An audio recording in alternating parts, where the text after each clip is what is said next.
Whoops, I'm early. Um, well, I might as well do something while I'm waiting. Um,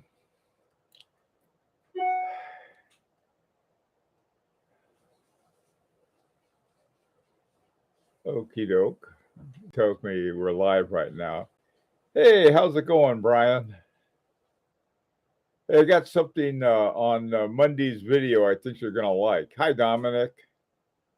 Is the sound okay? I decided to use my old oh, good. Okay, I just used my old standby. I was playing around with something else. Hey, Junior, how's it going? Oh, good. I'm glad everything's working out okay. Hi, Jonathan. Hey, John. Kelowitz. Hello. Or it's a Keslowitz? Keslowitz. How you doing, Mr. Keslowitz? Hey, football fan.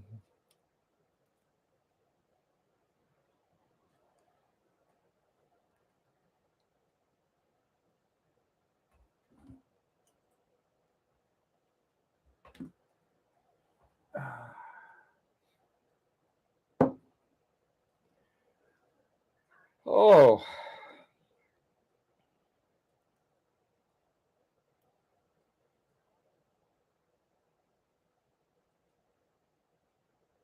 whoa, the jump seconds complication. Yeah, I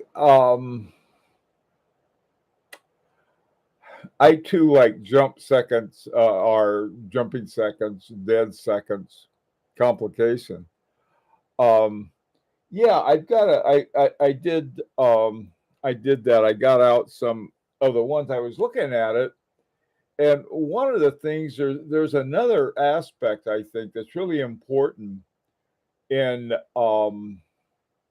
constant force, and that is a well-made movement. I mean, if you got a really good, well-made movement, and there are a number of other things I wanted to talk about. Hey, how you doing, Canadian? Hi,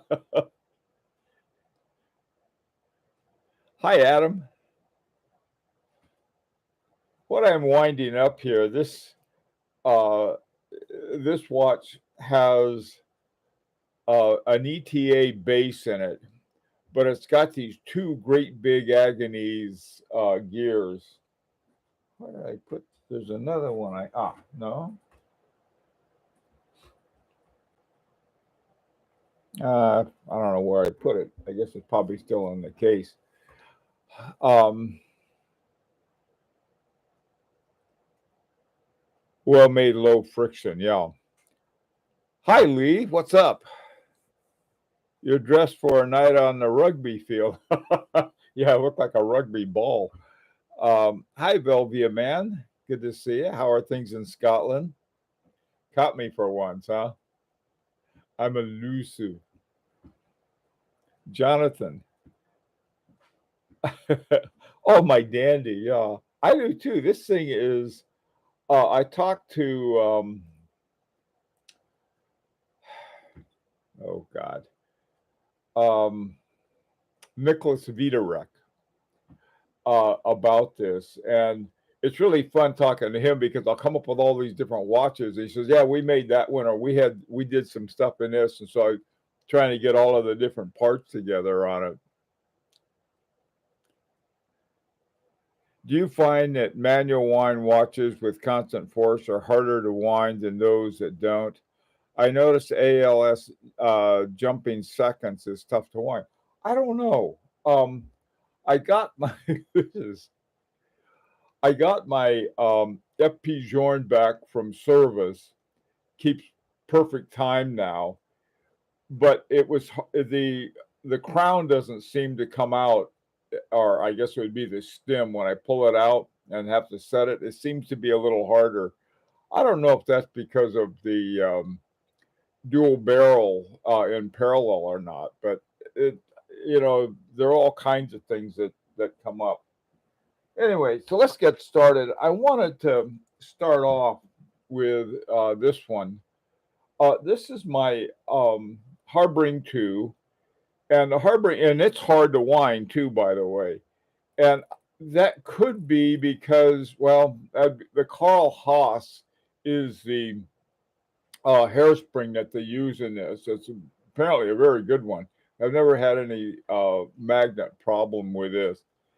And but it's a very accurate watch, and it doesn't have anything other than the usual. It's got, it's got the barrel, and it's got the wheel train, and the, Swiss escapement. The A11 movement is about as simple, I guess, as you'd want. But the watches, they don't make very many of these a year, and they're extremely well made. And I think there's something in that with the precision with which they make it. And that's why it's always been extremely accurate watch, but it doesn't have anything like a remontoire or anything like that. Um, the ones I was lining up, this is sort of an interesting one. This one loves to get magnetized, and finally, I had it serviced in 2017, and then I just got it back from service recently. And it's got the double barrel and parallel. Now, the double barrel and parallel really is a constant force device as opposed to double barrels and serial. Double barrels and serial, some might say that it does have certain constant force elements, and I suppose it does because when one of the barrels is empty, the other one kicks in. So that has some aspect of a constant force to it. But double barrels with in parallel, they both work together to keep a constant force, and so you have, I mean, to keep the amount of pressure on the wheel train, uh, so that when it is kicked, and it's just kicked like this all the time, and by the escapement hammer, that you're having you're having a more even one as opposed to this and then that or something like that. Um, but this one has, you can see, let me see, you can see the double barrels right there, here and here, but they're, like I said, they're in parallel, and so that's one constant force. Um, and I suppose you could say a well-made watch is another constant force. Um, now this one is a this watch with a uh, resonance is another one that has very much of a constant force. The the irony of resonance, the way resonance works is that it protects the resonance from the outside. Okay, it's sort of like, if your neighbor's making a lot of noise and you want to drum it out, you put on something that's really loud, and so you can't hear their noise, but you can hear your own. All right, put on put on your Guy Lombardo, that'd fix them. But uh, what resonance does, and is to they work together to keep the other interference out, and the resonance itself keeps the times exactly like one another. And for accuracy, this does a great job. Um, let's see what else I got. And oh, where is it here? This one, those of us who are involved in Etude number one are aware of the different things they have. I think you could safely say there are, oh, well, if you include the how well they've been made, that's another one. But In particular, they have what's called the Agonese, no, rhymes with mayonnaise, Agonese gear. And the Agonese gear is a gear that has within the teeth, there's a little spring. And so when the teeth come together, the spring holds them in place. And when they turn, there you don't have slippage that you do get in other gears. So you have those are that's another uh, constant force. The regulator, the ag and pit regulator, is simply. I don't think that would be count as constant force, but it does provide a way to add accuracy because it handles both the frequency and the beat that can be adjusted very easily by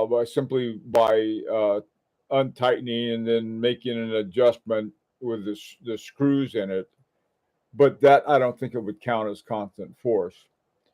Um, the other constant force I have, and this is a double hairspring, and what the double hairspring does, it keeps the um, balance shaft in one place. What's going on when you have the turning of the balance wheel? It tends to move the shaft a little. The one of the things that really helped stopping that was the Breguet twist in it. So that's one thing. The double hairsprings work pretty much like on. I always use the time when I used to fly. The When we were on the takeoff run, we'd have to uh, put pressure on the pedal because the torque. I think the torque would pull us to the left, and so we'd have to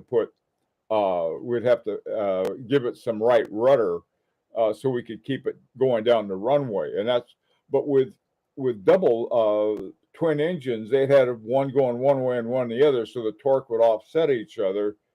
And that's what the double barrels do. I mean, not the double barrels, but the double hairsprings do. And so those are, I think that's those are the ones that I have right off the top of my head. There may be some other ones I missed. The thing about uh, my dandy, other than just sort of having a delight looking at that Ferris wheel when it's moving, on top of the ETA, there's an Agonor module in here, and the Agonor module have these two really big Agonese gears. And so the whole purpose of that is that when you have an eccentric second is basically something that's outside of the main wheel train. You get a lot of bouncing. I don't know why, but that's what you get. Or you get some kind of turbulence the further away it is from the center. So this is what Jean-Marc Viderec did, is that's when he put the springs inside the gears, and so that the gears wouldn't be jumping around. This one has two of those gears in it, and both of them are pretty big ones. The ones that we have in the Larique watch, it's a smaller gear, but it is one of the most interesting gears I've ever seen. There was a watch that was made by, I believe, um, Van Cleef and Arpels, and they had Agonor do the movement for them, and it won an award, like so many of their other ones have. But for some wonderful reason, they have these two star-crossed levers in the gears, and the gears of the Agonies. And so you have this man and a woman that have their kite, and then you got the star for the star-crossed levers. Those are part of I guess, the spokes of the gear rather than just having sticks going out. They've got these levers with a kite with a tail. really, I mean, that's one of the most interesting aspects of this watch. And on our new one, I think they're doing the same thing. Anyway, okay, that's it for me. So let's hear what you guys have. Um, okay, you got a lot of stuff. Uh, do extra complications make a hand winding harder to wind? It would seem so, Lee, but I'm not sure. Hairspring shouldn't affect winding the main spring. No, that it should. They shouldn't. Adam, let's see. The FP Journe resonance is supposed to move accurate with the resonance effect. That too, but the other aspect of it is that the resonance keeps the other out. Now that comes from physics more than FP Journe's. I spent some time trying to figure out how resonant works, and it's very magical. It's just an amazing thing. And you're right, Adam, about the um, how they work together, and it really is it's just an amazing things. Uh, Approximately how many turns do you wind up your harboring? I wind it up all the way. I mean, whatever it takes. Um, with all of my hand wound watches, I just wind them until they won't wind anymore. You know, there's one thing. The whole idea of overwinding is a myth. You don't overwind a watch unless you have a watch that was poorly made. But most watches you wind into a point where they just they stop winding, and then you let them do their thing. When it comes to constant force, has it been proven that the fusee and chain methods is more accurate, precise system than a remontoir spring? I noticed FPJ and Romain Gauthier are using fusee and chain. I didn't know that FP Journe has. I know he has a remontoir Galate. I didn't realize he had any fusee and chain. Fusee and chain is a is very good. Um, the problem with fusee and chain, they're pretty big, and so you end up with a fat watch. Armin Strom makes a similar double hairspring system with their systematically mirrored regulator. Okay, I didn't know that. I know that Armin Strom has done a lot of really great stuff with that. Hi, the main springer. I was seeing in a video that fusee and chain is used quite extensively in automations to make sure there's sufficient torque through the operation cycle of the automation. You mean like in a oh, who is it? Droz, Jacques Droz, and his charming bird. That would be one that I guess I'd look for to find something like that. Using the center power band of the mainspring, I forgot what the system is called. I don't know either. Does anybody know what Dominic's had? Okay. Do you guys have what are some things you have in your watches that could be considered constant force? Anything that requires constant force in yours? What I'm looking at is there. After I wound it up, I said, well, I better set it for the right time.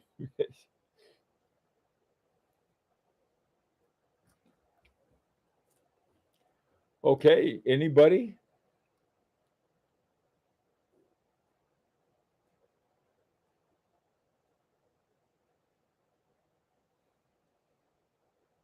Hi, geezer.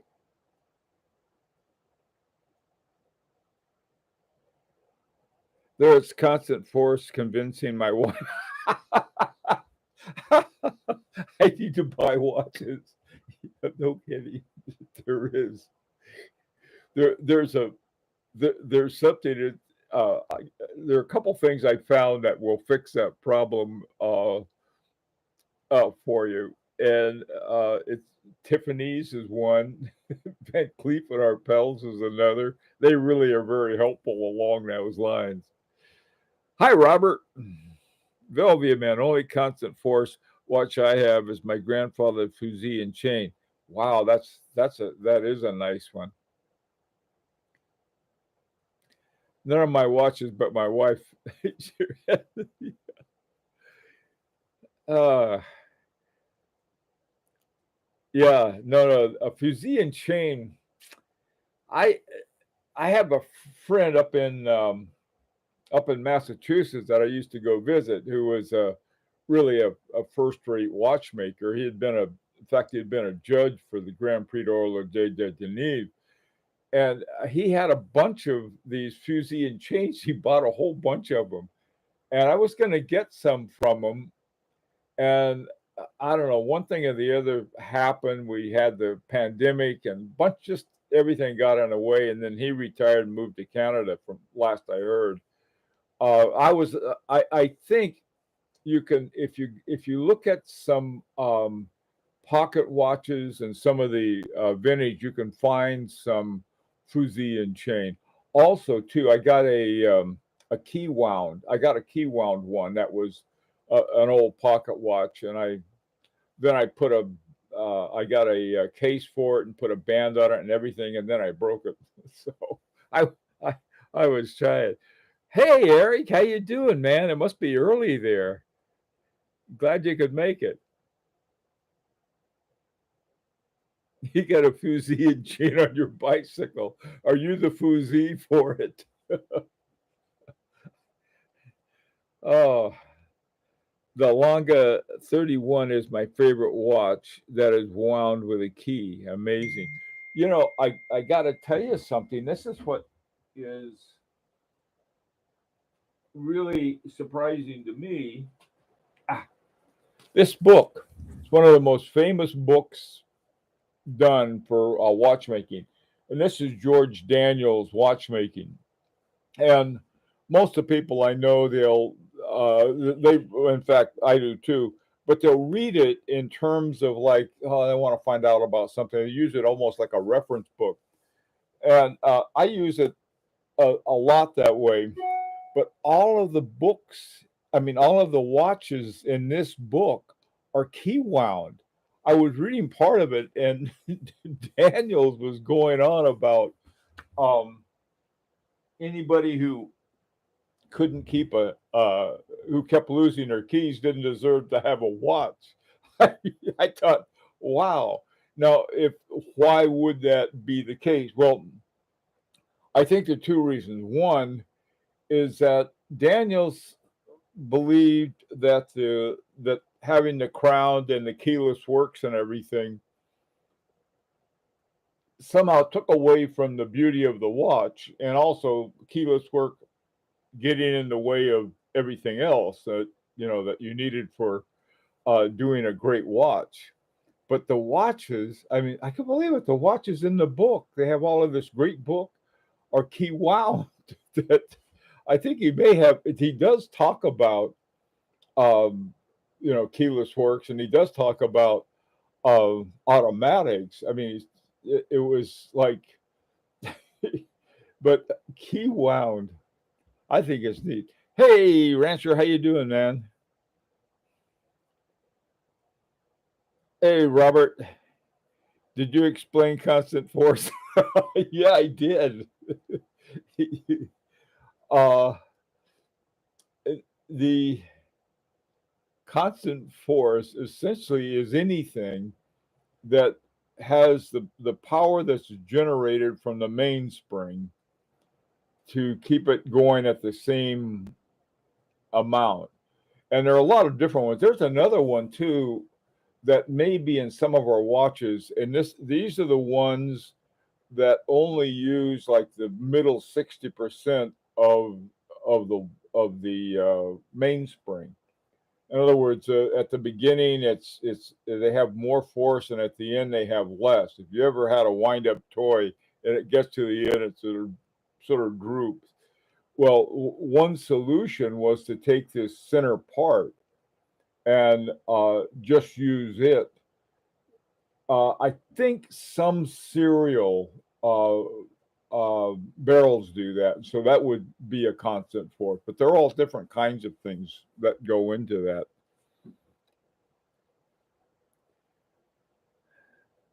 Kesslowitz, yeah, you like that book? You know, it's one of those books that you read in, you just read in different pieces. Every now and then I'll get all tied up into it. The one, apparently, the one that F.P. Jorn really liked was it's called The Art of Breguet, also by George Daniels. And I got that book, and that's almost like having a collector's of Breguet watches books more than anything else. But he does go into how he did some of the things.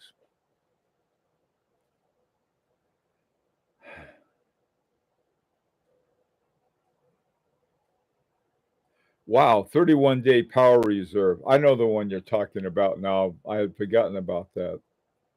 His apprentice on the Isle of Man, Mr. Smith, is making fine timepieces.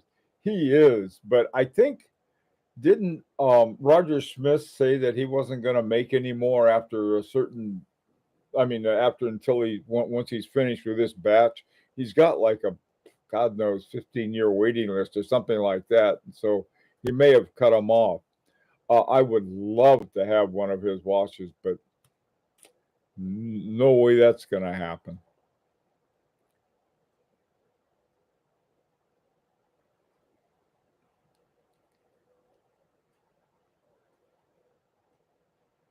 I can identify over 9,000 constant force devices in my watch collection, which is surprising seeing only one has about six, as I only have about six watches. That's something.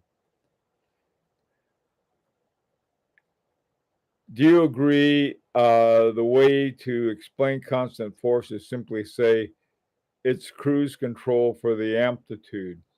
That would be one way you could say. I tell you something else, and I hate to admit it, but one of the advantages of the silicon hairspring is constant force in this regard. The When a hairspring heats up or cools off, it can change things in it, and that's one of the things about a silicon hairspring is that they don't change just about anything very much. Of course, you can adjust them in case something does go haywire. But that would be, I think, one of the reasons that a lot of watch companies. Well, that would be a good reason to tell other people. But I think also too, it's a little more economical.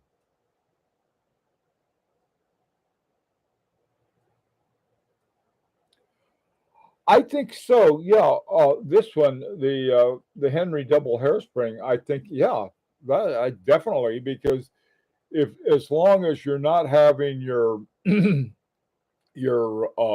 shaft uh,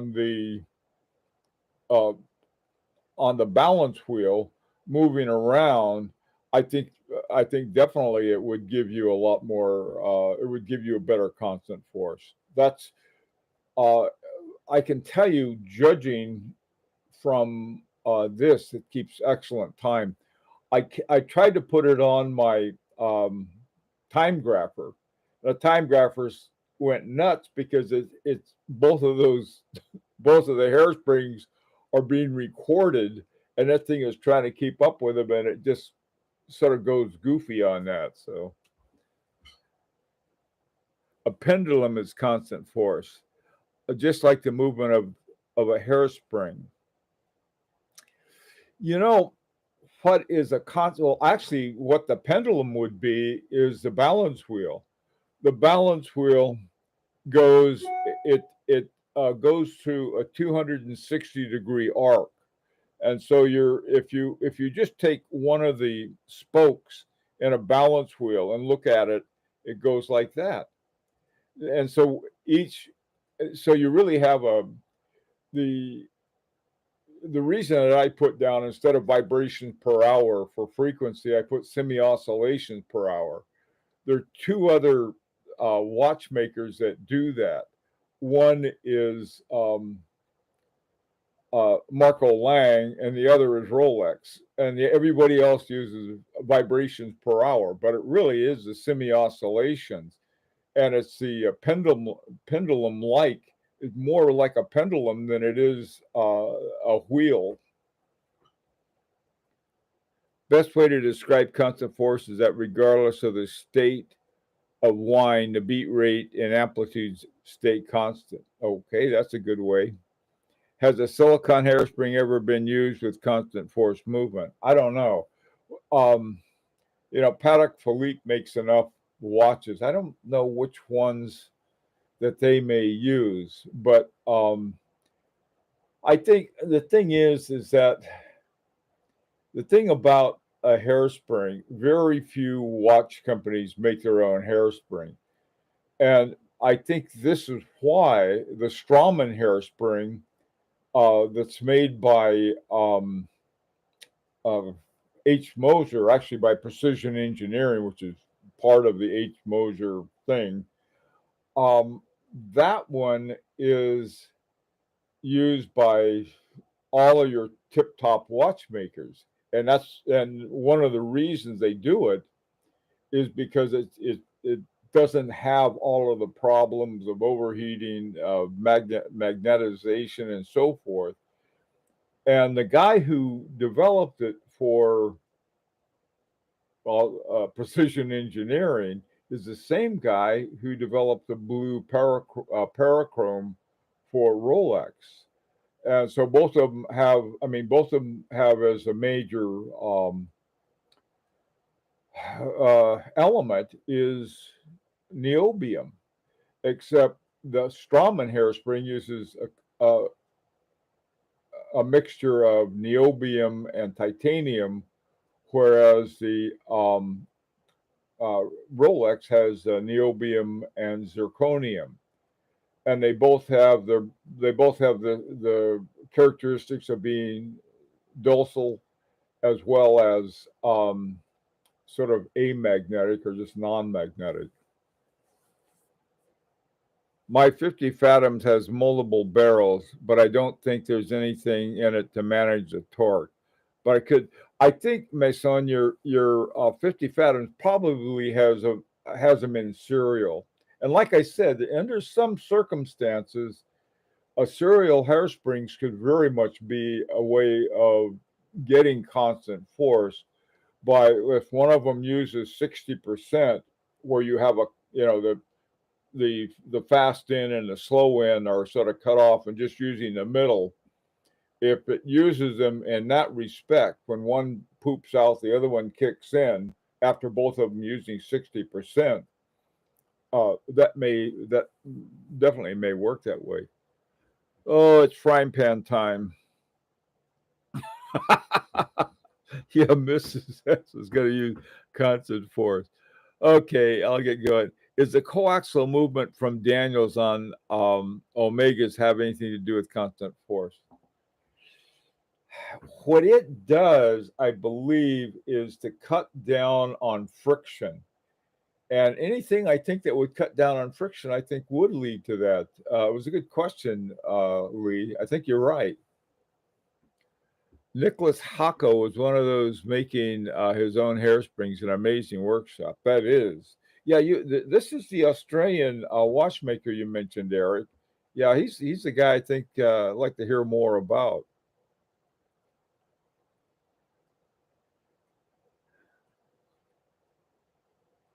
Okay. The pendulum on a long case clock causes a case to move due to dynamic force. This is why the case must be screwed into the wall. Very interesting, Velvia man. Okay, hey, Mainspringer. Apparently, the double hairspring is a challenging component to make. Malin mentioned that in an interview. It is. It's very.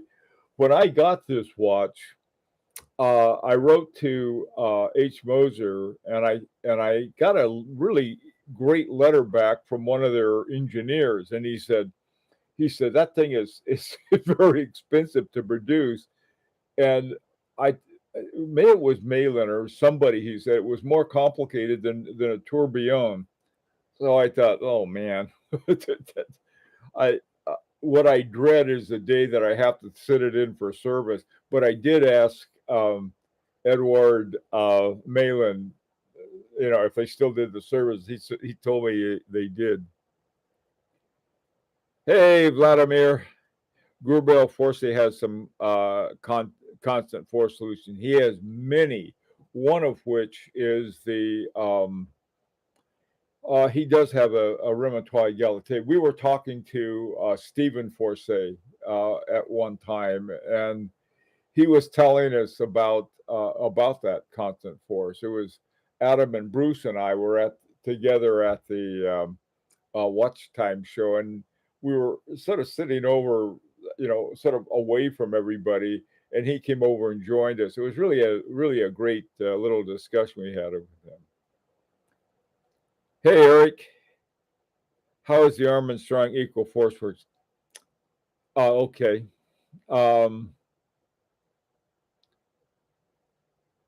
yeah, I know it's Kesselwitz. I know that it is a type of escapement, but with less friction, you have more. I think you have a better chance of constant force. I realize that it is an escapement. Doesn't mean that an escapement can have something that would jiggle up the constant force.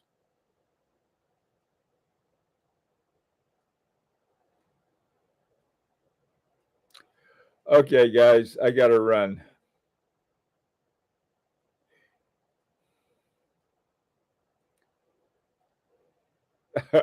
You're gonna. Oh, well, that's yeah. Tomorrow is. I think what you're gonna like, Brian, is Monday. Okay, guys, take care. Eat tutors hasta mañana.